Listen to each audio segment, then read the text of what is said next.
Bismillahirrahmanirrahim. Assalamualaikum warahmatullahi wabarakatuh. Apa kabar teman-teman semua? Semoga sehat selalu. Dan di pekan keempat, di pekan ketujuh ini kita semua akan sama-sama belajar tentang manfaat sabar dari cobaan yang Allah berikan. Nah, di dalam Al-Quran itu sudah sangat jelas, banyak ayat-ayat yang menjelaskan bahwasannya keutamaan tentang bersabar itu apa saja. Kemudian apresiasi dari Allah tentang orang yang bersabar itu apa. Nah, itu sudah sangat jelas dijelaskan dalam Al-Quran. Nah, di sini di dalam agama Islam, sabar itu mempunyai banyak keutamaan. Nah, salah satunya itu yang sudah aku bagikan ada 12 ya, kalau tidak salah. Yang pertama itu adalah keutamaan sabar. Sabar itu menjadi suatu keutamaan di dalam agama Islam. Artinya kesabaran tersebut itu sangat penting bagi agama Islam. Kenapa? Karena setiap kegiatan, setiap sesuatu yang kita lakukan itu harus dilandasi dengan rasa sabar. Karena kalau misalkan tidak ada rasa sabar, maka yang ada nanti setan akan menguasai akan diri kita. Itu yang pertama. Kemudian yang kedua adalah orang yang sabar akan senantiasa bersama Allah. Nah, sudah banyak cerita yang mungkin sudah teman-teman dengar, baik dari cerita para nabi, kemudian cerita para sahabat, bahwasannya orang-orang yang bersabar itu sudah pasti ada bersama Allah. Itu yang kedua. Kemudian yang ketiga ialah apresiasi berupa predikat takwa kepada orang-orang yang bersabar dalam menghadapi ujian dari Allah. Contohnya itu seperti apa? Puasa. Ayatnya sudah jelas, la'alakum tattaqun. Nah, tujuannya agar kalian bertakwa. Kenapa kok puasa bisa dijadikan cobaan? Karena selama 1 bulan penuh itu kita harus menahan lapar dan haus, seperti itu. Nah, nanti juga banyak lagi yang harus ditahan, seperti hawa nafsu dan yang lain sebagainya. Nah, nanti apresiasi dari ujian yang Allah berikan itu adalah tingkat ketakwaan orang yang bersabar itu akan naik sedikit demi sedikit. Nah, nanti tahapan tertingginya itu adalah halim. Nah, nanti penjelasan tentang halim itu lain waktu bisa kita jelaskan. Kemudian yang keempat adalah bersabar adalah ladang pahala tanpa batas.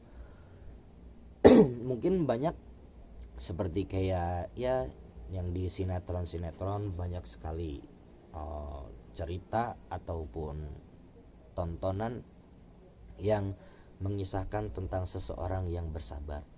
Ketika dia sabar dibully, ataupun dihina oleh tetangganya, oleh keluarganya sendiri pun mereka tetap bersabar. Kenapa? Karena segala sesuatu yang mereka landasi dengan kesabaran itu pasti Allah akan menolongnya.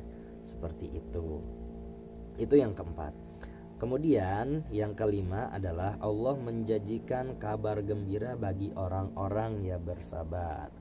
Apa itu contohnya? Nah, di dalam Al-Quran itu sudah jelas tertera dalam surat Al-Baqarah ayat 155.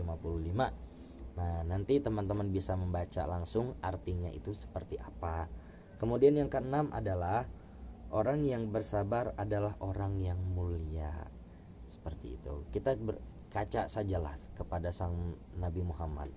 Nah, ketika beliau diberikan cobaan seperti bahwasannya ada orang Yahudi yang melempari beliau dengan kotoran unta. Apa yang Rasulullah bilang?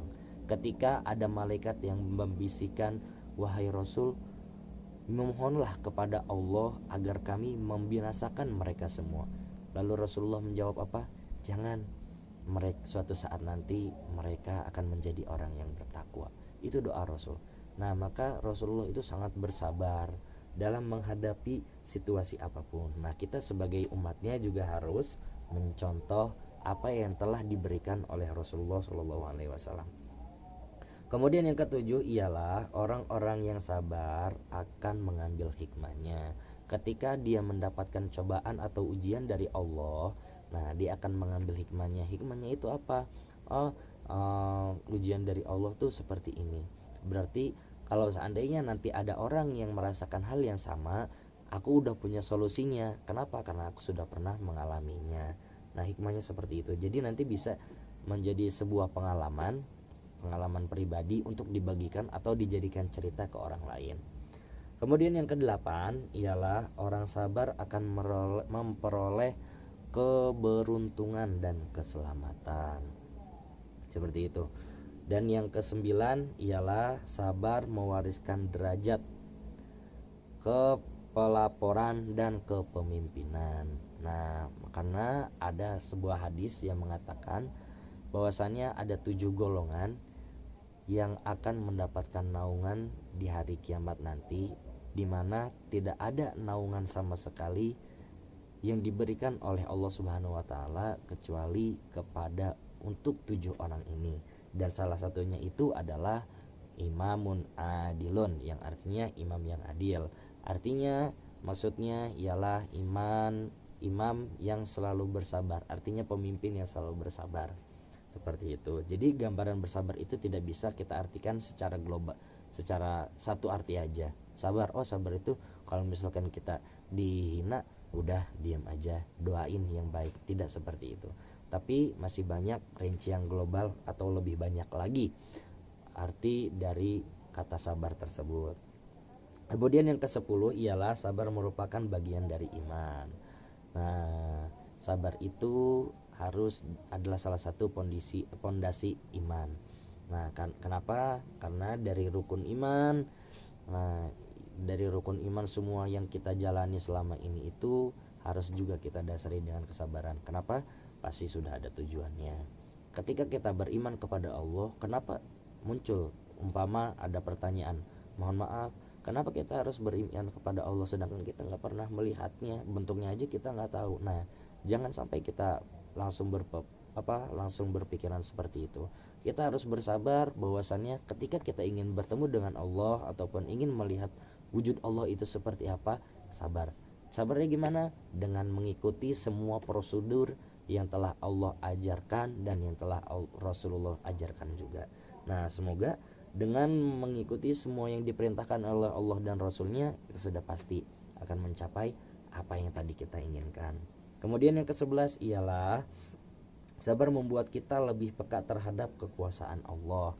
Nah, ketika seseorang sudah menaik level dalam kesabaran, nah maka mereka akan selalu mengucapkan rasa syukur dengan apa yang telah Allah berikan, baik dalam hal yang bagus ataupun dalam hal yang buruk. Nah, orang tersebut yang karena dia sudah terbiasa bersabar dan menerima apa yang telah Allah berikan, karena dia yakin bahwasannya la yukallifullahu nafsan illa wus'aha, Allah itu tidak akan memberikan suatu cobaan ataupun ujian melainkan dengan kesanggupan hambanya itu. Kalau misalkan hambanya tidak sanggup, tidak mungkin Allah berikan ujian tersebut. Nah, seperti itu. Kemudian yang terakhir ialah segala urusan yang dihadapi oleh orang-orang yang bersabar akan selalu dinilai baik oleh Allah Subhanahu wa taala. Maksudnya apa? Segala sesuatu yang dikerjakan selama itu baik, walaupun tidak dikerjakan dan masih ada niat untuk berbuat baik, itu akan selalu dihitung pahala oleh Allah. Beda dengan perbuatan yang buruk. Ketika seseorang mempunyai niat yang buruk, saya nanti sore mau mencuri, umpama seperti itu. Kalau seandainya pekerjaan tersebut belum dilakukan, maka tidak akan dinilai dosa oleh Allah dan tidak akan dicatat. Tapi ketika suatu kebaikan yang kita niatkan, nanti aku pengen sholat berjamaah, nah itu sudah dicatat dalam buku kebaikan sebagai pahala. Kenapa? Karena sudah ada niat baik. Nah, kalau seandainya sampai dikerjakan, nah nanti dapat bonusnya. Nah, cukup itu saja 12 ciri-ciri ataupun maksud dan tujuan manfaat dari orang-orang yang bersabar. Kurang lebihnya mohon maaf, dan tugas untuk teman-teman ialah mencari dalil tentang apresiasi bagi orang-orang yang bersabar dari Allah itu apa saja. Nanti dalilnya dicari dari Al-Quran. Sekian, wassalamualaikum warahmatullahi wabarakatuh.